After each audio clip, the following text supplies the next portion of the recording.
Bonjour à tous.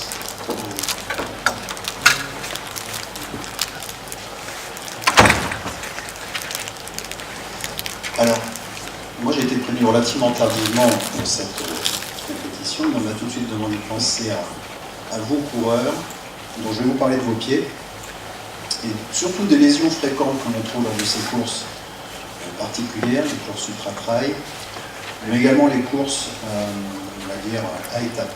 Je ne savais pas exactement comment ça allait se dérouler, donc j'ai fait un topo un peu large. Les spécificités du milieu tropical humide, on les connaît.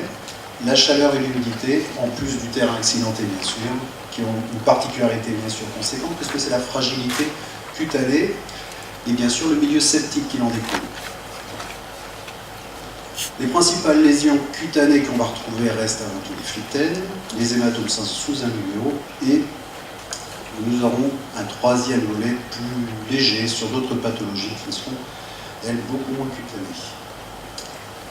Les phlyctènes, petite définition très brève, parce qu'on n'aura pas besoin, vous le connaissez tout par cœur, c'est un décollement de l'épiderme et du derme, un petit gonflement effectivement, une petite vésicule avec une sérosité à l'intérieur, qui est particulièrement douloureuse, non pas tellement parce qu'elle est affectée, elle n'est jamais affectée quand elle est contenue, mais simplement sous pression, donc elle fait très très mal. Donc il faut bien considérer qu'en fait notre intervention, nous, podologues, va être tout à fait différente en fonction de comment on exerce à la fin de la course que pendant la course ou lors d'une course à étapes. C'est très particulier. D'ailleurs, effectivement, nous sommes en fin de course, type ce qu'on va voir effectivement avec les coureurs de cette ultra. On va arriver, on va soigner en fin de course. Enfin, moi personnellement non, mais c'est ce qui va se passer. Sur une petite phlyctène fermée, en général, on ne touche pas. On ne touche jamais. C'est un milieu aseptique complètement stérile. Il ne faut surtout pas s'amuser à l'ouvrir, à moins qu'on ait une course dans les quelques jours à venir. Mais en général, on n'intervient pas sur ces phlyctènes-là. Elles sont particulièrement tranquilles. Elles vont rester, se résorber normalement facilement dans les 1 semaine à 15 jours grand maximum. Par contre, concernant les phlyctènes ouvertes qui ont explosé, même en fin d'une course, on va tout de suite bien sûr les nettoyer, sérum physio, désinfection, antiseptique bien sûr, et les fermer pour pouvoir permettre une cicatrisation optimale. On renouvellera tous les jours, puisque bien sûr les risques septiques étant conséquents, le plaie qui n'est pas bien sûr enfermé ici, ça devient très vite particulièrement embêtant. Le deuxième cas, c'est quand on intervient sur le site, quand on est par exemple à 30 km de trail, là par exemple, c'est le cas sur un trail à étapes, la conception n'est pas la même. C'est-à-dire qu'il va falloir penser à ce que le sportif reprenne derrière la course. Soit, tout de suite à 5 minutes après, il s'en va, ce qui peut être le cas pour une ultra en général, ou soit il est à étapes et le lendemain matin, il va redémarrer. Donc la prise en charge est complètement différente. Sur une phlyctène qui n'a plus petite ou plus grosse, peu importe, mais qui est toujours gonflée, mais qui n'a pas crevé, là on va l'enlever. On va effectivement aspirer avec un système technique très simple. On va simplement prendre une petite seringue à insuline classique, on va introduire des pistons 5 ml d'adéosine à peu près, on va exercer, on va piquer à l'intérieur.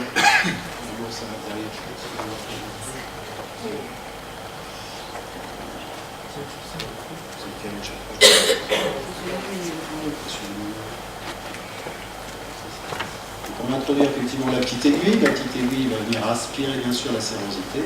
La sérosité va se mélanger dans le piston avec l'éosine. On va réintroduire à l'intérieur un peu de pression, sinon ça ne fait pas une très mal.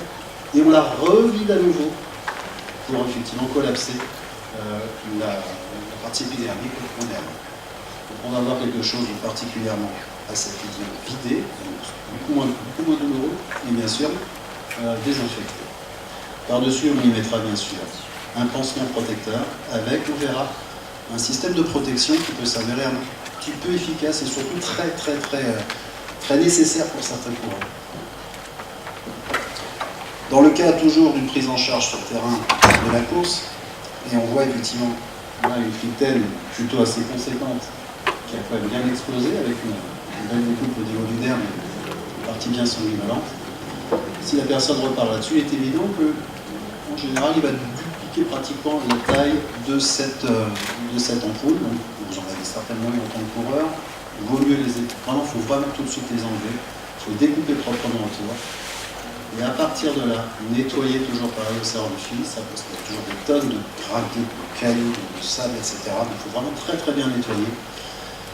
Désinfecter, la sécher pour après y apporter effectivement une glucose qu'on appelle les hydrocolloïdes, les petites compites que vous connaissez.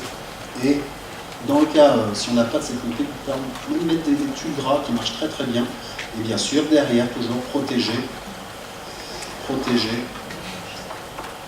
Type pansement Méfix Elasto, avec bien sûr dessus on verra des crèmes anti-frottement qui seront plus que nécessaires. On va reparler tout à l'heure un peu de la protection. Dans les cas un petit peu plus graves, effectivement, de prise en charge, sur des plaies beaucoup plus étendues avec des risques septiques majeurs, la simple double peau ne suffira peut-être pas, donc on avise très souvent effectivement au corps médical de pouvoir compléter par une antalgique déjà parce que ça fait un mal de chien, et surtout une antibiothérapie dans certains cas, surtout sur les trails à étapes où les risques de surinfection type filariose et leptospirose, on l'a vu, sont plutôt pas si rares que ça. Donc en général, on aime bien que ça soit un aspect parlant. Les fameuses protections, de plus en plus sur le terrain, on les fait, moi j'invite, je les fais quasiment systématiquement, mais si ça fait un petit moment. Les protections, c'est simplement une mise en décharge. On le voit ici sur un tableau par exemple, avec un type de petite mousse découpée, une moleskine. On va appliquer directement autour de la lésion. Et on va bien sûr mettre après un pansement type strapping large, qu'on mettra bien sûr sur toute la cheville de pied, pas simplement une simple bande, on va faire une grosse strapping. Et bien sûr, par-dessus ce strapping, mettre des tonnes de crème anti-frottement, tout simplement pour que le strapping soit installé des gros tours et que ça ne soit pas avec une grosse boule d'élasto en fait, au fond de la chaussette. Et ça, c'est vraiment nécessaire. Cette crème anti-frottement, elle est plus que nécessaire. Dans le cas particulier d'une plaie, par exemple, qui t'entoure sur un orteil, souvent, on fait bien sûr ce pansement-là, on met la crème. Moi, régulièrement, j'entoure tous les petits orteils de chaque côté, tout simplement parce que le premier orteil va se trouver à irriter le deuxième va faire une ampoule ici, puis on va mettre un pansement qui va irriter le troisième, etc. Donc en général, si ça peut vous servir, si un jour vous avez ça, tant qu'à faire, s'il y a une ampoule sur un premier orteil, je vous conseille en général de faire des coupées aux voisins et puis pareil, traîner de façon généreuse. Dans des cas un petit peu ultimes, on est même arrivé, même si ce n'est pas mon domaine, à faire des choses parce que la podologie de guerre, il faut savoir s'adapter. Dans les cas, ça m'est arrivé de retrouver effectivement des ampoules, et pas qu'à la rando d'ailleurs, de savoir être particulièrement adaptatif. Là, c'est un cas un peu particulier, mais ça peut arriver sur les bateaux, sur les marches nordiques aussi. Des petites ampoules noires. Les hématomes que vous connaissez également, premier, deuxième, troisième, etc., sont relativement fréquents chez les coureurs, d'une part, bien sûr par les reliefs qu'on connaît bien, hein, vous tapez dans une roche, dans une racine, ou par les microtraumatismes, c'est très important ces microtraumatismes, ils peuvent aussi tomber au fond de la chaussure, mais également surtout sur le sol. On oublie souvent qu'en fait la plupart des hématomes inguéaux n'arrivent pas forcément contre le bord de la chaussure, contre le fond de la chaussure, mais bien parce qu'on a une mise en griffe en fait, des orteils pour décharger souvent les têtes métal, et en fait l'orteil se mettant un petit peu dans cette position va contraindre un conflit direct entre l'ongle et la matrice qui va faire ces hématomes. Prise en charge en général relativement simple. Moi, c'est en fin de course, quand je vois des cours arriver en fin d'une course classique, je vois des hématomes sur un deuxième qui font pas, même s'ils font un peu mal, on les laisse. Toujours pareil, sans stérile, il ne faut pas les laisser sortir tant qu'ils ne font pas plus mal que ça, et tant qu'on n'a pas de course derrière, on les laisse comme ça. Par contre, si vraiment ils sont douloureux, et si surtout vous avez une course derrière, c'est préférable de l'enlever, tout simplement parce que c'est insupportable au niveau de la douleur. Et donc là, on a différents moyens, le bistouri, la turbine, ça m'arrive de faire ça aussi en turbine sur site, c'est rigolo. Et les seringues, toujours pareil, c'est bien pour évacuer. Par contre, le gros risque, c'est de les laisser ouverts. Par des petites, pour l'habitude, vous devez avoir les habitudes de mettre des petites trombones chauffées, ça c'est le truc qu'on peut arriver à faire de temps en temps. Je ne vous déconseille pas, vous faites ce que vous voulez, vous êtes grand, c'est pas un problème. Mais faites attention, si vous percez un ongle, surtout un gros, ça peut se faire aussi pendant la route, bouchez le trou. Boucher le trou. Ça m'est arrivé plusieurs années de laisser le trou comme ça ouvert, les gens ont fait ça à la chaîne. Et les fois d'après, on voyait des grosses infections, il y a des moucherons, il y a des bêtes, il y a des cochonneries. Donc surtout si vous ouvrez un orteil, s'il vous plaît, fermez-la. Il y a des petits fils maintenant, ergo, il y a des pansements qu'il faut faire. C'est un truc qu'il vaut mieux éviter, mais c'est vrai. Voilà, un joli petit verre, c'est sympa. Les autres petites plaies qu'on peut retrouver au niveau cutané, on les connaît, c'est des plaies directes par rapport aux piqûres, même aux coupures. Vous avez de temps en temps, vous voyez sur les chevilles, vous avez rencontré bien sûr des longues herbes vertes qu'on aime bien, là, qui coupent énormément. Ça, c'est vrai qu'en général, on aime bien les refermer aussi. Des choses particulières qu'on retrouve aussi de temps en temps sur